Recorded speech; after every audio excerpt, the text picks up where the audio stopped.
A very good evening and welcome to this week's last edition of Primetime News. I'm Salima Shumwe-Feleni.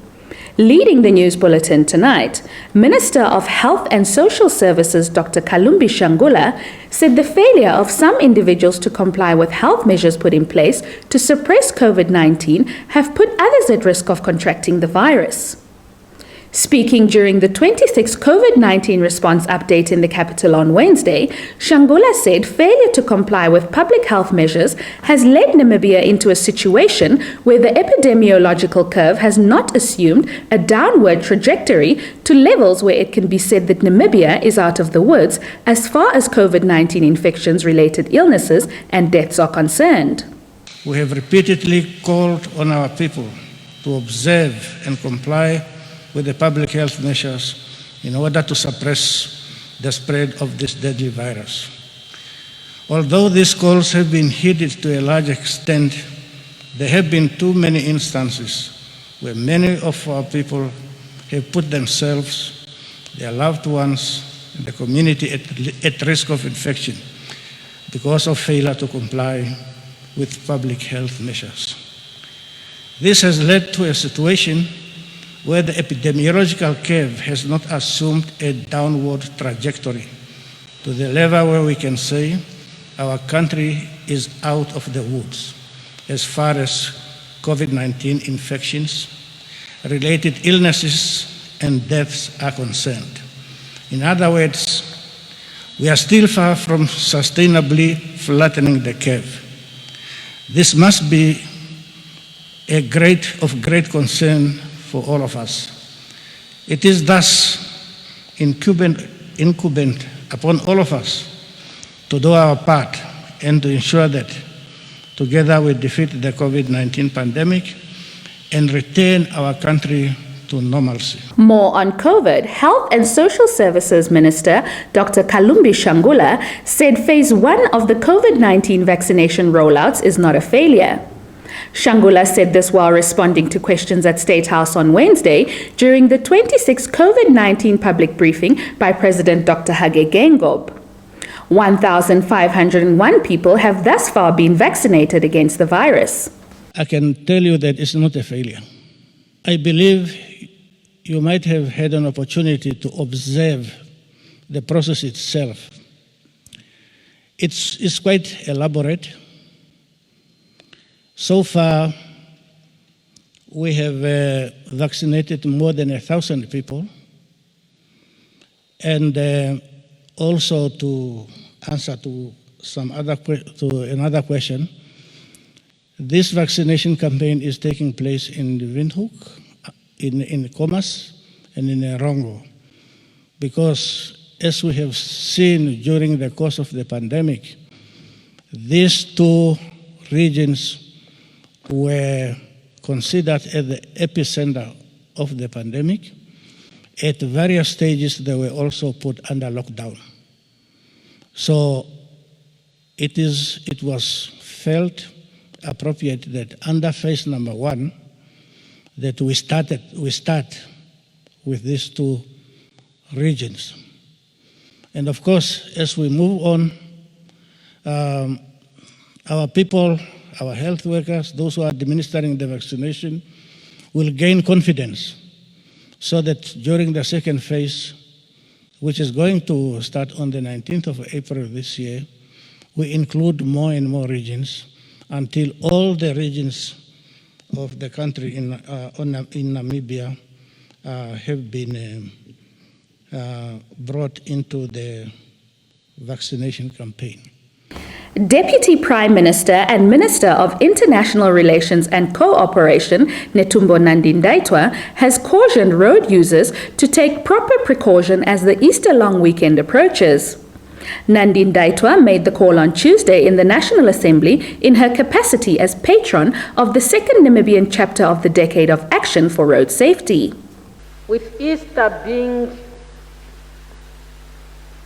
4 days long weekend, many families opted to travel long distance to visit families or friends, or to go to the countryside for a break.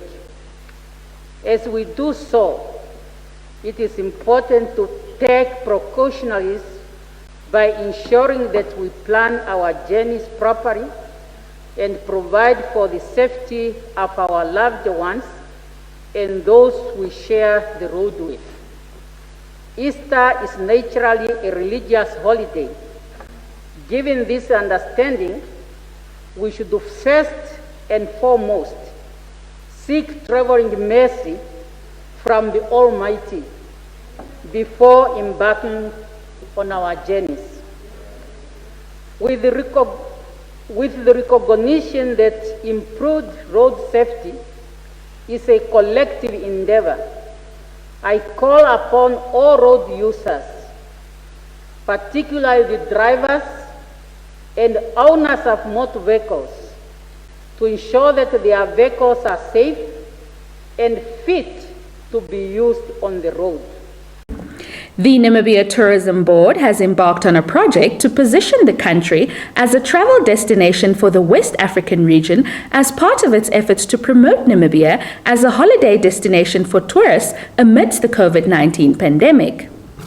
In a statement issued on his behalf at a 3-day megatour event at Sossusvlei in the Hartdorp region on Tuesday, the Namibia Tourism Board Chief Executive Officer, Digu Naubeb, said the tour is part of many efforts the agency is employing to capture tourists in Africa. The tour, which includes 2 Nigerian celebrities, Yemi Alade and Chef Stone, is aimed at educating and positioning Namibia to the West African region as an authentic and pristine travel destination, as well as to showcase the country's great success in the travel and tourism industry and its sustainability. Spokesperson in the Ministry of Works and Transport, Julius Ngweda, on Wednesday said the ministry has not approved any increment in bus and taxi fares as announced by the Namibia Transport and Taxi Union. The union, through its president Werner January, earlier this week announced that taxi fares will increase to $13.20. In an interview with the Namibia press agency, Ngweda said there is nothing in that line that is approved by the state. The economics roundup is next.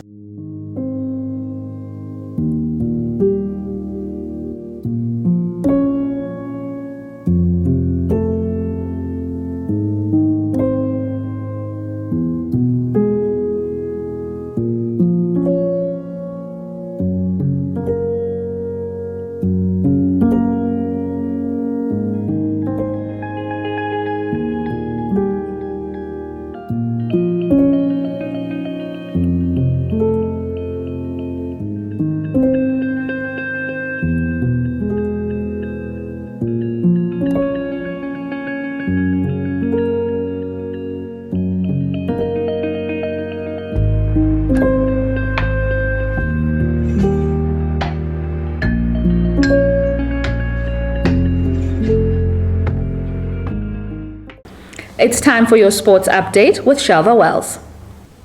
Good evening and welcome to Sport Planet. I'm Shalva Wells. We kick off with soccer. Italy continued its winning streak in the 2022 World Cup qualifiers as it beat Lithuania 2-0 on Wednesday, claiming the 3rd consecutive win without conceding a goal. Azzurri has beaten both Northern Ireland and Bulgaria 2-0 in the previous 2 games, and coach Roberto Mancini rotated the starting lineup as Stefan Al-Shirawi, Federico Bernardeschi stepped in while Rafael Toloi made his debut. Italy dominated Group C with 9 points, sitting 3 points clear of Switzerland, who has a game in hand.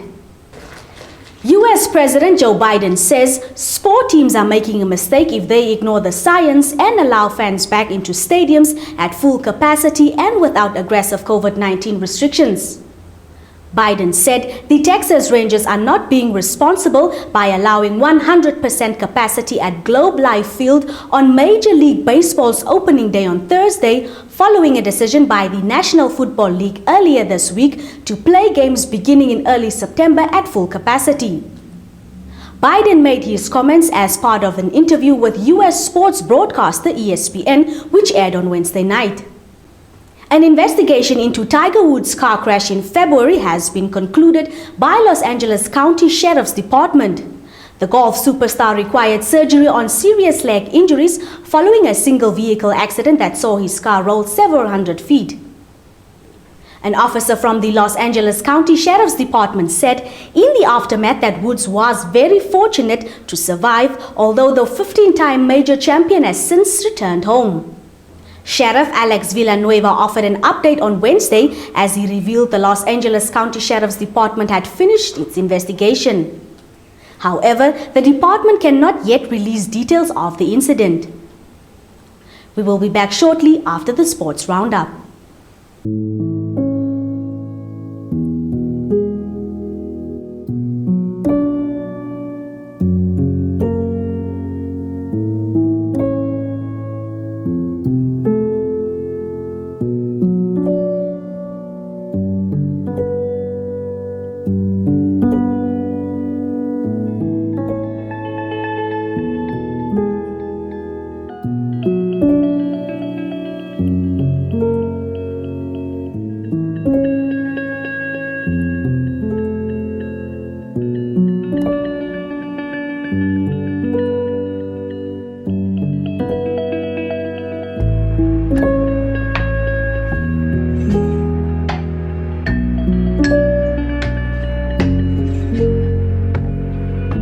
That's all the news we had for you this evening. We thank you for having tuned in. If you are new to this channel, please subscribe, like, share and click on the notifications bell to stay up to date with all the latest happenings.